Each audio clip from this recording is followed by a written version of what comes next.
Wander Wealthy Podcast, episode 232. Hello, my friends. Welcome back to another episode of the Wander Wealthy Podcast. My name is Tess Wicks. If you are new here, I am your friendly host for this show. I'm the founder of Wander Wealthy and finance coach turned business coach. I'm here to help you make sense of the business world, of what you are hoping or currently working on building as an aspiring or a current money coach. And I'm here to offer you all of my learnings, my stories, my experiences, my tips and tricks and party favors. So this week we have a great little episode in store for you. We're going to be talking about the hottest topic of 2020/2021, boundaries. I really feel like the last year or so has brought boundaries into the limelight because we've all been working from home, trying to figure out how to create some sort of separation between work and life. And this is something that I've really had to kind of come to master. And believe me, I'm not a master at it. I'm still working on it and improving and practicing. Really, it's like a practice. It's just like yoga, practicing it. But it's something that the more and more you are your own boss, or even if you have a boss, but then you're the boss of your business, the more you see how important having boundaries are. And it's really funny because when we think about the work that we do for our clients, helping your clients manage their money, helping them budget their income, that's a boundary in and of itself. That's many, many boundaries for their money. I think boundaries got really hot too, in a way, if you think about it this way, when kind of the whole Marie Kondo, KonMari movement really came into our world. And we see the importance of having boundaries for our space physically and the stuff that we accumulate and we acquire. So boundaries are hot, man, and I'm excited to share with you how I implement boundaries in my business and specifically with my coaching clients. But also, I think it's also important to talk about boundaries in terms of how you run your business on the back end. And I'm going to specifically also be talking about marketing boundaries that I have in place. And then I'm going to teach you and walk you through, just my best practices for setting your boundaries and making them known. So we're going to dive in and it's going to be a fun little episode. It's time to start reclaiming your time and taking back some of your power and, getting cozy with boundaries. Before we dive in, let me just share the sponsor of this week's episode, which is the Wealthy Coach Blueprint. So if you're brand new, then you must know all about the Wealthy Coach Blueprint. It is my 12-week signature coaching program for new, aspiring, or seasoned, but a little bit frustrated money coaches, wealth coaches, and financial coaches of the world. We help you over the course of 12 weeks really strip down your business to a point where we can build it knowing that you're creating something that people want. You know exactly who those people are, and you know the perfect price point to sell it at. And ideally, by the end of those 12 weeks, you're already working with clients and selling this new signature offering and framework of your own. So often when people start their coaching business or get into this world, the online space, and are passionate about teaching and educating and helping people with their money, there's also so much additional info coming at us about what we should be doing and all the things we need to have in place in order to have a business. And it becomes so much information and so many shoulds and have tos that we get overwhelmed and then we almost stop taking action.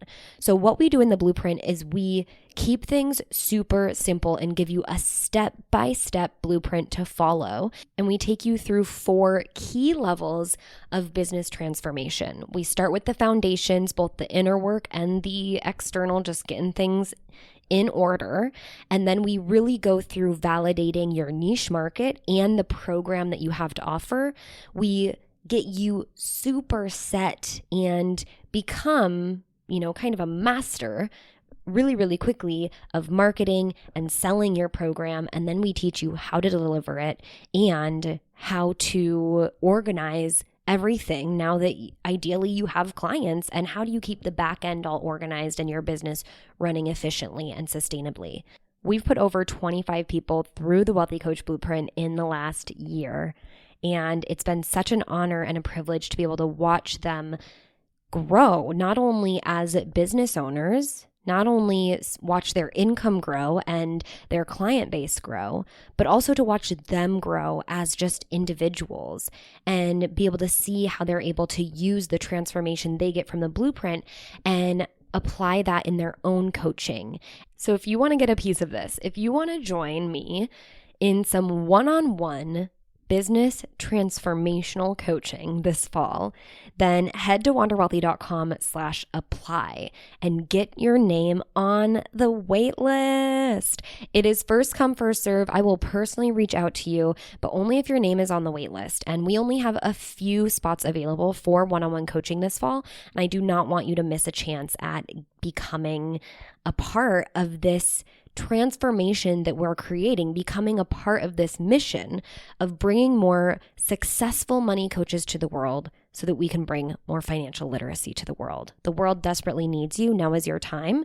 Head to wanderwealthy.com/apply if this is feeling like it's your next container for transformation. I'm ready to hold that space for you. So wanderwealthy.com/apply. All right. Let's talk about it. I'm going to spill with you the 12 boundaries that I have in place in my money coaching business that I think help me run a sustainable business. They help me be efficient and effective in the work that I do every single day. They help me be a better coach, and they help me just maintain my own sanity outside of work and really have a good work-life balance, or what I like to say, and it's not me, I did not coin this, but what many like to say, work-life integration, which is really what you need when you are building your own business and being an entrepreneur, because you are your own boss. So you're constantly thinking about the things you're going to assign to yourself and that you have to do. So you got to just find that integration. All right. So we're going to kick things off with the 4 boundaries that I have when it comes to marketing, because of course, marketing is a key piece of getting clients in the first place, right? It's that first interaction that you're going to have with a potential client. And it's also going to be, especially earlier on in your business, when you don't have a fully booked out roster, you're probably going to spend a majority of your time on marketing. And so it might be what you spend almost all of your time on right now while you're still trying to get paying clients. Or if you have clients but you don't have a consistent stream of them, then you're really focused on this. So I wanted to talk about this because it's my philosophy to keep things really, really simple and streamlined. And I think you can do that if you have boundaries in place, right? But having the idea of, I'm going to keep my marketing simple, I'm going to just stay focused, be streamlined, but then without having appropriate boundaries in place, it all of a sudden it's like shiny object syndrome to the max. So then you're all of a sudden just saying like, oh no, I should try to learn how to do this other thing. And then saying yes to all these other opportunities. And that's when like our boundaries are completely disrespected. So we're going to start there. My number one boundary that I have when it comes to marketing is having an ideal client. So you all know my ideal client because you hear it over and over and over again.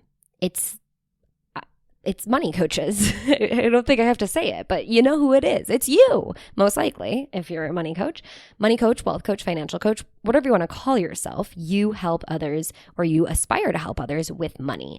And my ideal client is someone who is at pretty much any stage in their business, but not getting the results that they want. So that's someone who's at the very beginning, who just has no idea what this looks like, or someone who has been doing it for a while, but not getting results. What they're doing isn't working. So I have a very clear ideal client of who I can help. And that's a really important boundary when it comes to marketing, because it keeps everything into perspective for me in terms of everything else, all the other boundaries I put in place. It keeps, where am I going to show up? Where do I spend my time? What kind of content am I creating? What am I talking about on a ongoing, reoccurring basis? All of that has now been simplified and streamlined because I have this ideal client. But I have to respect that boundary of having this ideal client and respect those other boundaries. Otherwise, things start to get messy. They start to get really gray, really blurry, really unclear. So if I can respect my ideal client and continue to keep them in mind when it comes to all of my marketing activities, I've now put a boundary in place that allows me to not get distracted. I think distraction is there's a million different ways you could get distracted, but distraction is our kryptonite when it comes to building your own successful online business. If you get distracted by, you should really be on this other social media platform because everyone else is saying that and that's how you can get a ton of followers, but your ideal clients aren't over there, then why are we getting pulled in that direction?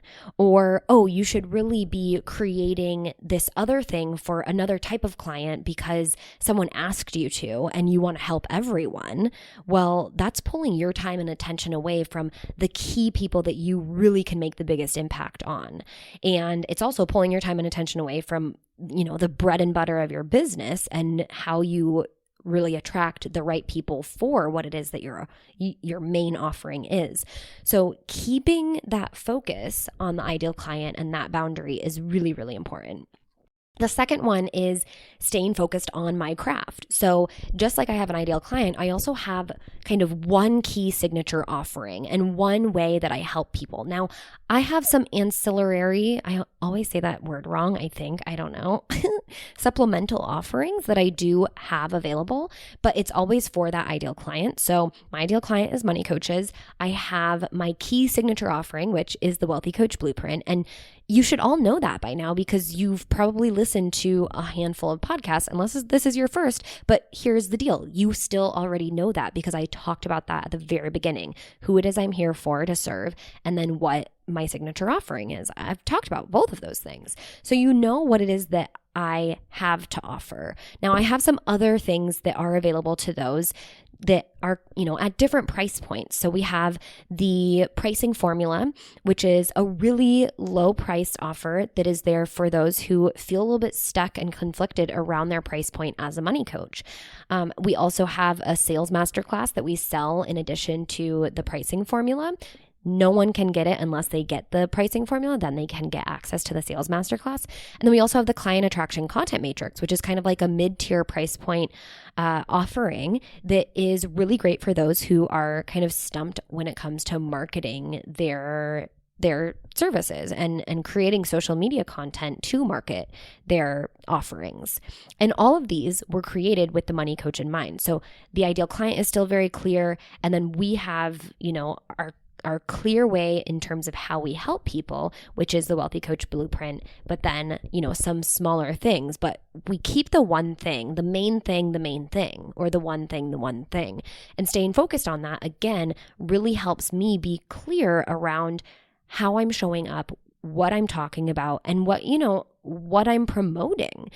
I think when we muddy the waters, and so here's a prime example. Many of you know that I still have an arm of my business that offers money coaching services to individuals. And yes, I have a key offering that I do offer when I have a discovery call with a potential money coaching client, and I can easily kind of pull that out. But if you look at any of my content, any of my podcast content or any of my content on social media, you'll never see any of that.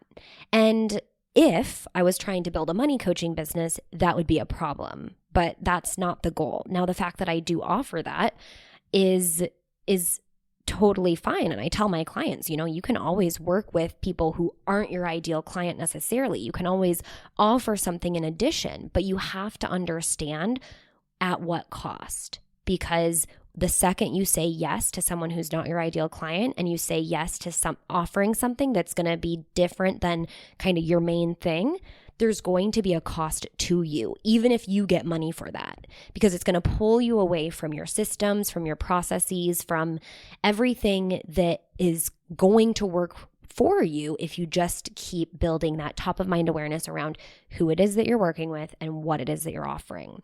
So the only way that I actually get clients these days is through kind of like, I always call it the back door. Like they come in the back door because of referrals, or maybe they saw some old piece of content and they reach out to me, or maybe they, took an old course that I had available and now they're kind of coming around and reaching out to me. That's really the only way that I, quote unquote market, but it's not active marketing at all. It's all passive, built from the many years that I was a financial coach. And then do I say yes to them? I mean, some people I say no to, and I still refer them to usually some of my past Wealthy Coach Blueprint coaches because I trust them. I know they've built a really great program and I know who it is that they serve. If it's someone who really fits my kind of key demographic of the people that I want to and I know I can help, then it's up to me based off of my capacity. But all that said, in terms of marketing, what is it that I'm talking about? What is my main offering? I have to have that on lock, and I have to have who it is that this offering is for on lock and keep those things the main thing. So I don't want to muddy the waters there. I have to have those boundaries in place. And that is why you always hear me talk about basically the same things over and over again for the same people, because that is what I want to be known for. The third boundary in marketing is keeping my marketing practices simple. Now, there's one thing to say it, and then there's another thing to do it, because again, you can get distracted by all the shiny object syndromes that are out there. There was a moment where I downloaded Clubhouse and I was considering going on it. And yeah, maybe some of my ideal clients are hanging out there, but I just know that that's not the best place for me to spend my time for my ideal clients. And it was a slight distraction. And then I had to revert myself to say, no, I'm spending way too much time on there trying to figure it out when I don't think the bang for my buck is there. And so I reverted. And I went back to where are my ideal clients hanging out and what kind of content can I create for them? One thing that is really good for me is my podcast, and that's something that's built up over a long time.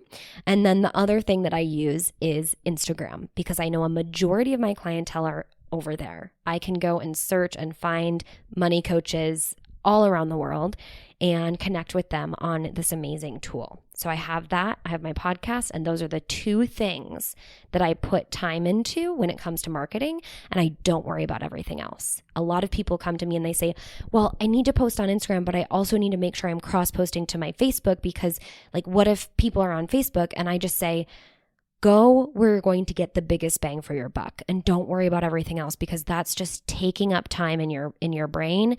It's living rent free, and it doesn't deserve that. There's no such thing as free rent. So kick it out, right? So sometimes when we worry too much about the tiniest things, it takes up so much brain power and energy that it causes you to go down kind of the distraction, overthinking, and then almost feeling like you don't know what to do. You can't make a move. You can't take action because you don't know what the right thing is to do. Go where you know your ideal clients are. Keep it simple. Just do that. Keep the one thing. Okay?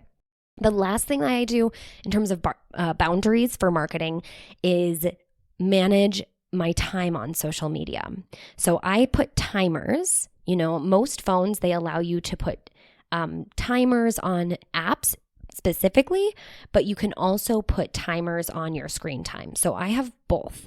On Instagram, this is a joke, but I have a 30-minute timer that goes off, and you can do that right in the Instagram app. And of course, if you are on other social media apps, you can, see which one, if there are timers that the app provides, or if you have to download a separate app to, time yourself and kick yourself off of an app to, manage your time appropriately.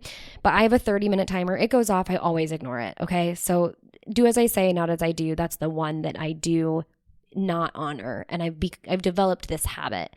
But really what the problem is I need to set a more realistic boundary because I use the app for work and I'm not just using it to browse. If I was just browsing, I'd probably be like, oh my gosh, 30 minutes gone. Wow. Okay, that's my cap for the day. But since I use it for work, I end up spending much more time if I'm creating a reel or creating stories. And so therefore, probably 1 hour, maybe an hour and a half would be better for me.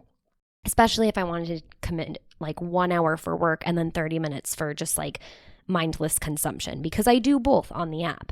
But setting those timers and making them realistic. Now, the other thing that I have is screen time timers, and that really helps me manage my time on social media, especially because I know when I'm going to be spending that mindless time. And so usually in the morning until 9 in the morning, my screens are just it's locked. You can work around it, but when I see that, I go, okay, nope, I keep it away and I focus on other things that I can be doing this morning that is, a better use of my time.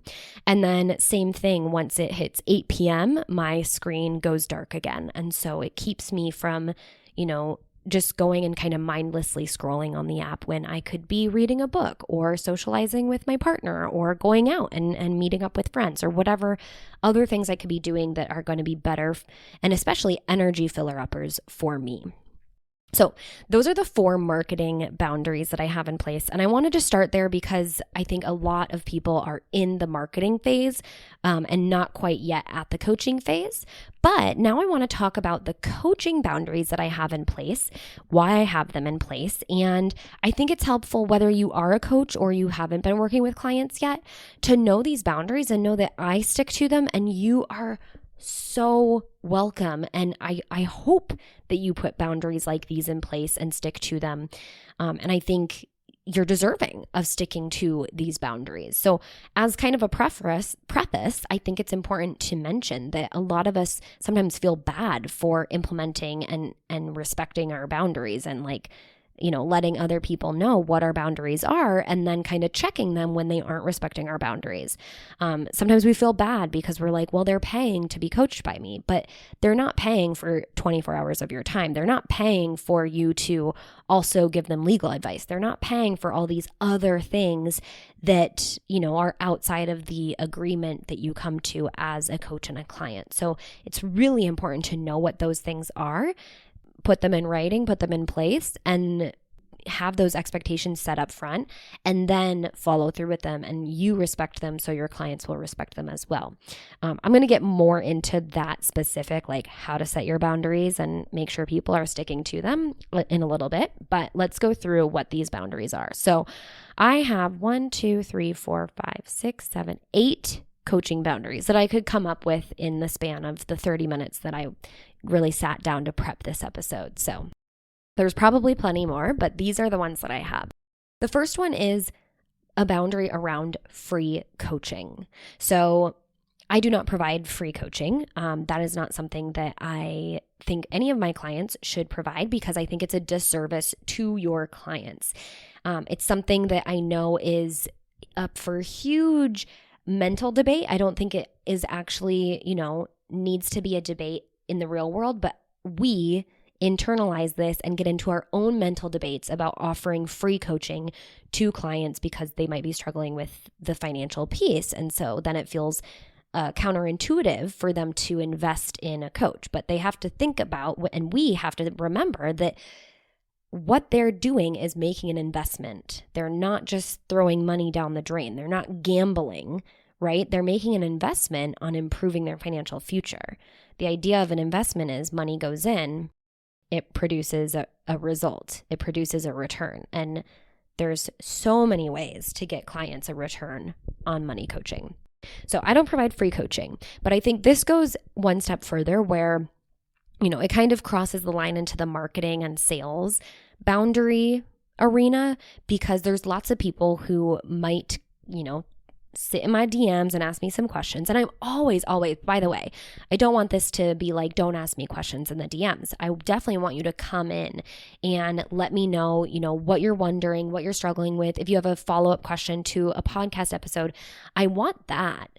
It's when it gets into a point of conversation where now it's personalized. Now it's, hey, this is what I'm doing. What do you think? Like, what do you think I'm doing wrong?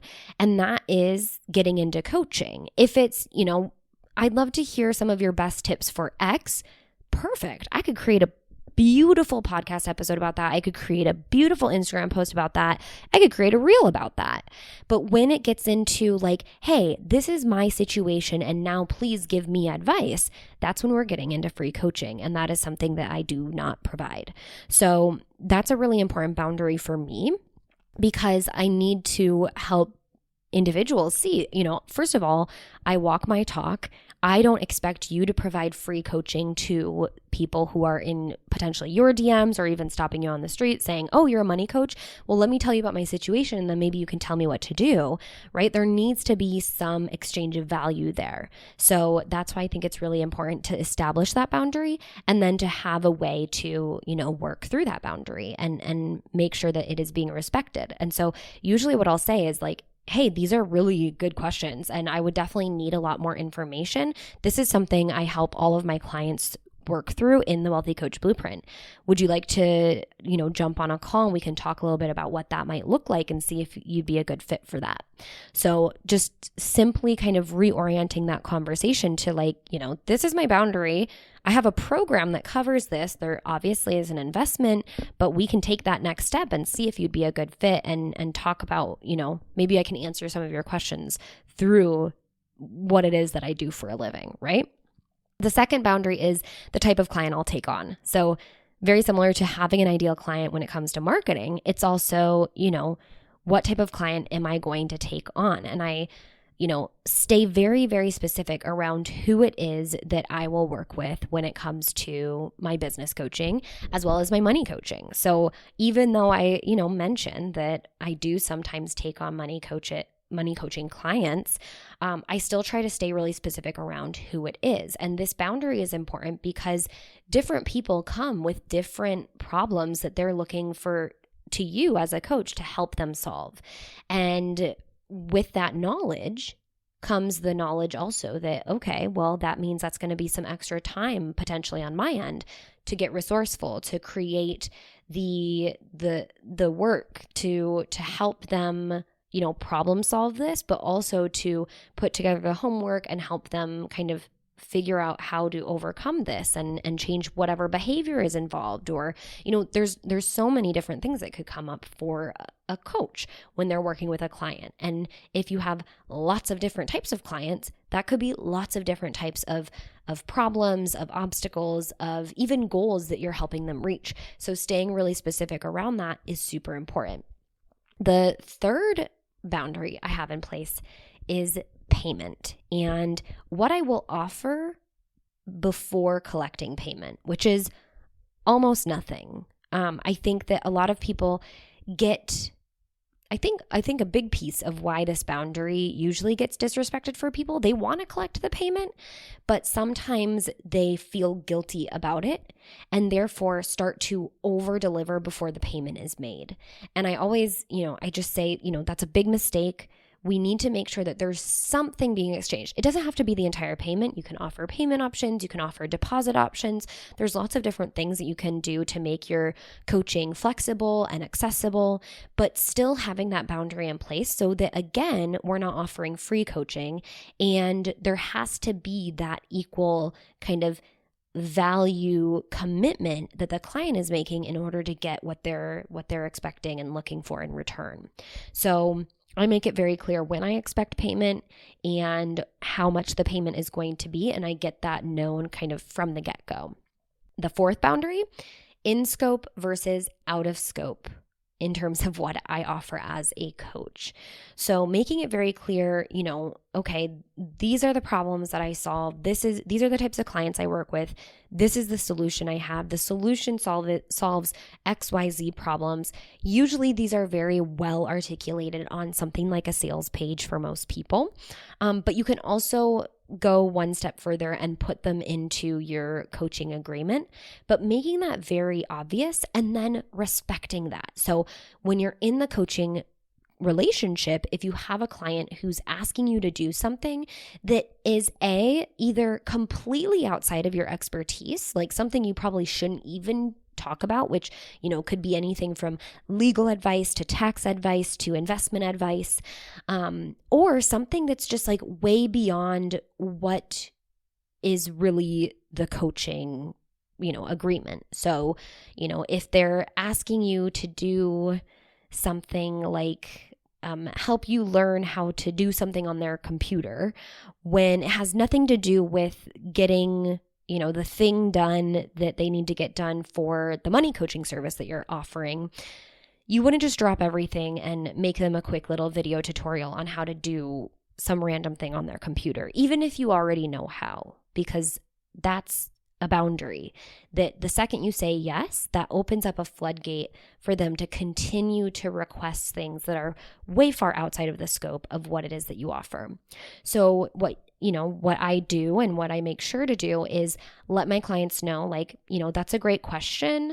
There's lots of resources available for you to find the answer to that. That's outside of the scope of what I offer as a coach, but I appreciate you coming here and feeling safe to ask that question. And then I might even send them some resources or suggest some resources for them to go check out to get the answer to that question.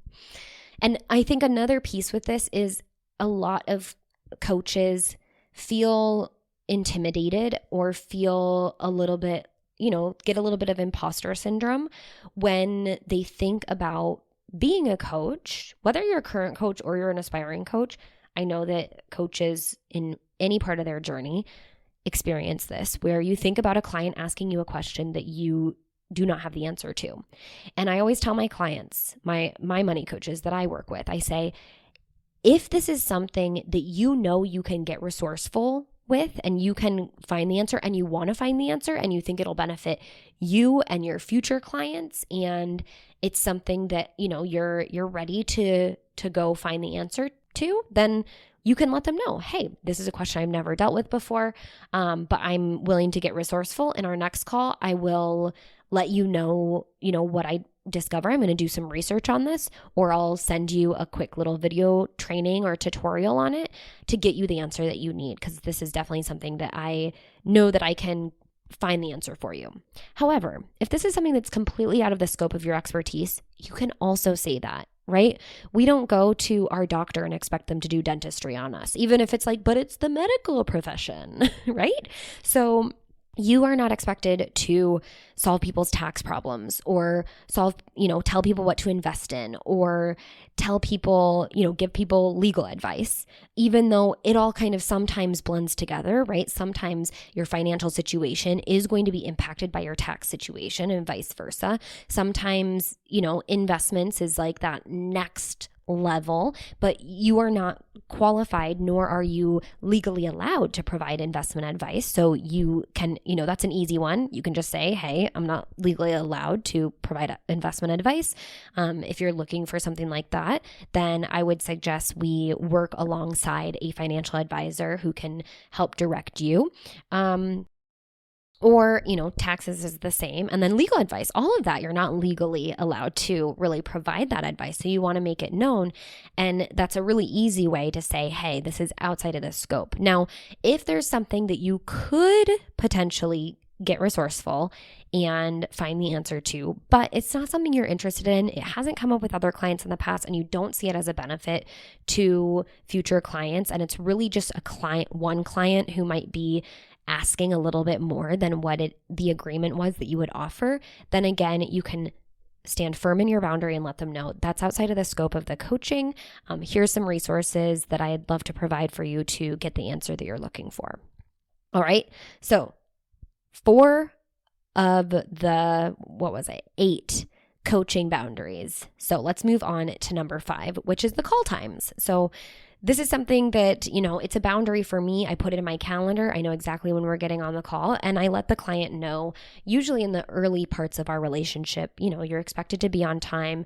If you're 10 minutes late, the call is canceled, it's revoked. If you're going to miss the call, I request that you let me know 2 days prior in order to get it rebooked. And I also let them know, how many calls we really can rebook. And so letting them know that this is something that is a boundary for you. You expect them to show up. You expect them to have the work done. You expect them to show up on time.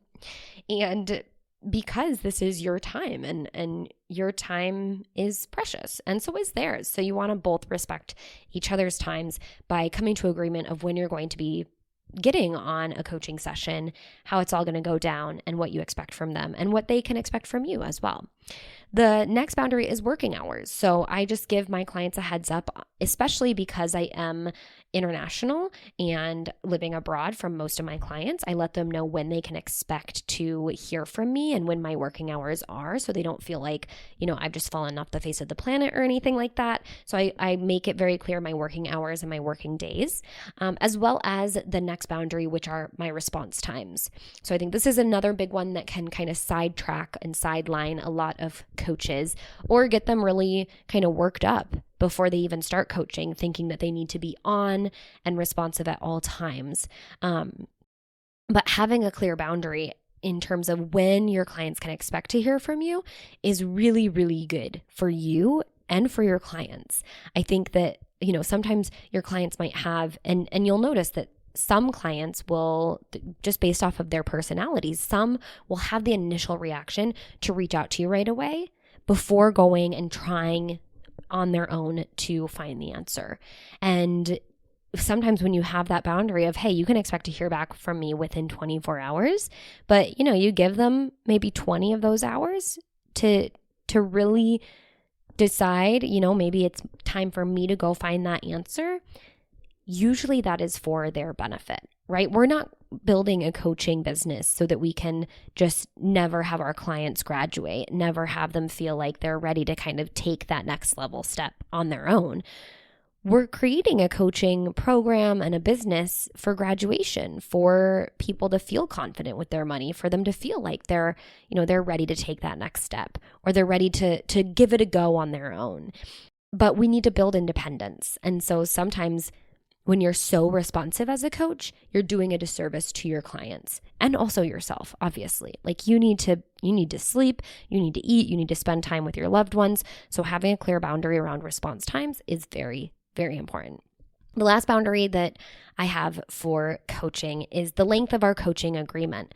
So this is one that I see a lot of coaches I don't want to say get wrong, but they just don't even think about this until it happens.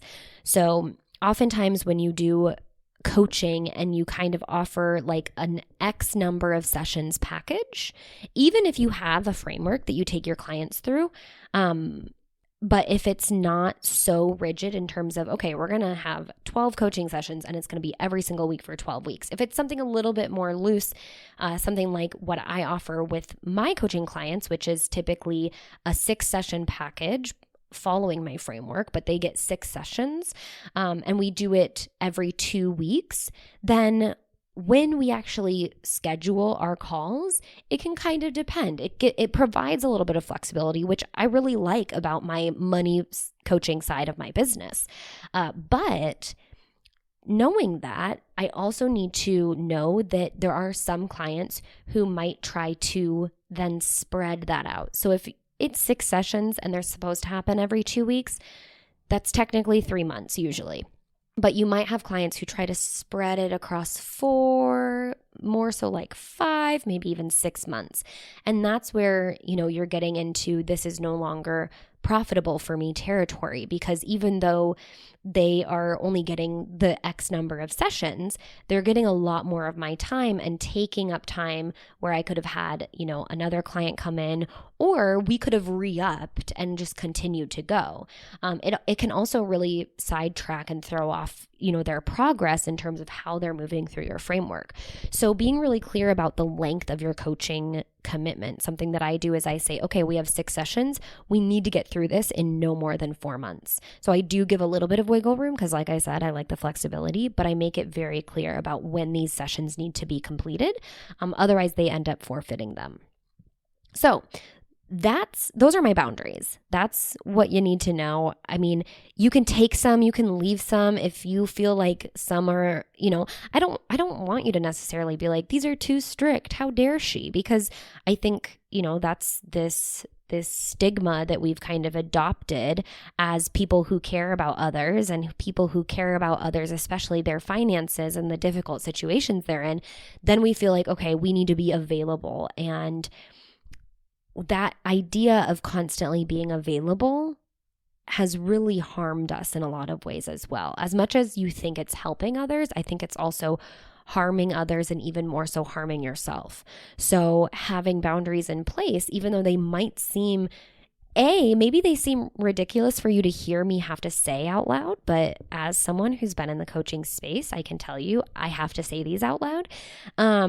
Or maybe they just seem, a little bit stricter than you would imagine would need to be. Again, I just invite you to be open-minded and take what you think you need right now, but then know that there's others available to you. And if you have to, you are deserving of putting some boundaries in place and, adopting mine, taking mine on, or developing your own and adding to the list even. These are just super, super important to have so that, again, you can manage that work-life integration and have a life outside of work, and be a human being outside of this thing that you might do, even if it is, the side business that you've been dreaming up and you love to spend your time on, still having other things that are there as well. So the last thing I wanted to touch on is just a quick how to set your boundaries. Okay. Number one, and this is one that I just love to do, is to communicate your boundaries, aka kind of your expectations up front. So make it very clear kind of what the expectations are for your clients. You can let them know what they can expect from you. You can also open an opportunity for you to have a conversation if there's something that they might want to add to the expectation list in terms of what they expect from you. And I know this sounds a little bit weird, but if you talk about it way earlier on, it allows you to not have like the awkward conversations later, because then you can always point back to that conversation.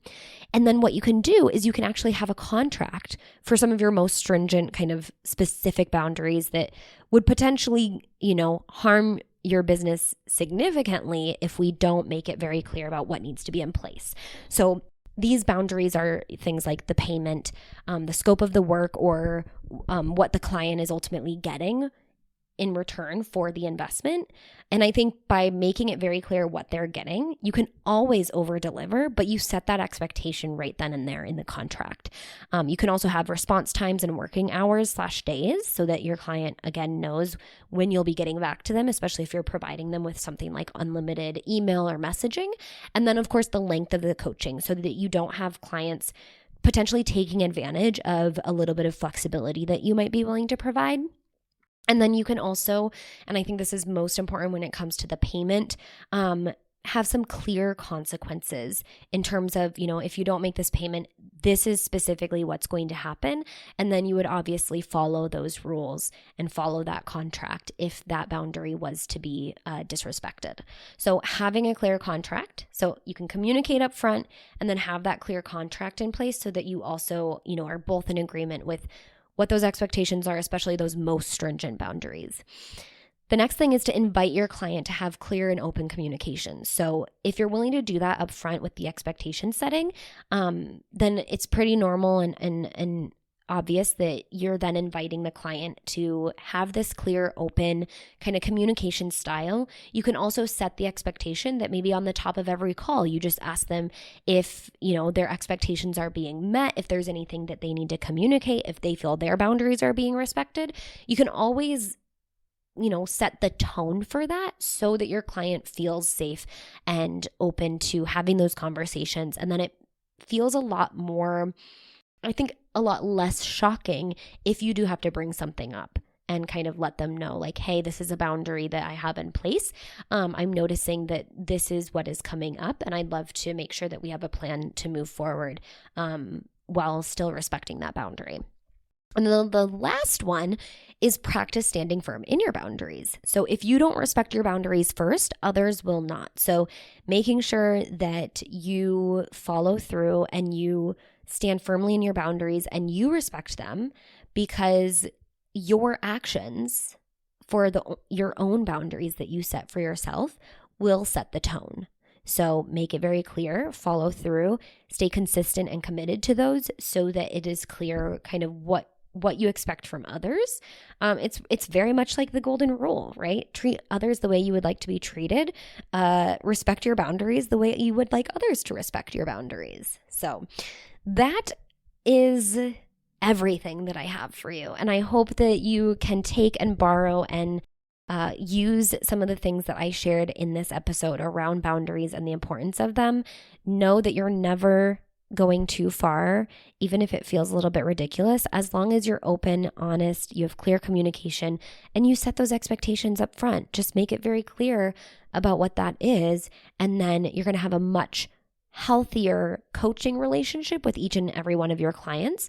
You're also going to have a much healthier work environment for yourself. So go forth, set strong boundaries. If you want to check out the show notes of this week's episode, head to wanderwealthypodcast.com/podcast/episode 232 to check out the boundaries that I just walked you through.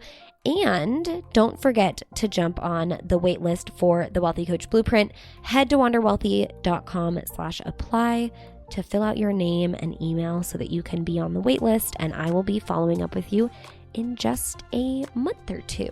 So get excited to hear from me. I cannot wait to change your life. And until next time, I hope you wander wealthy.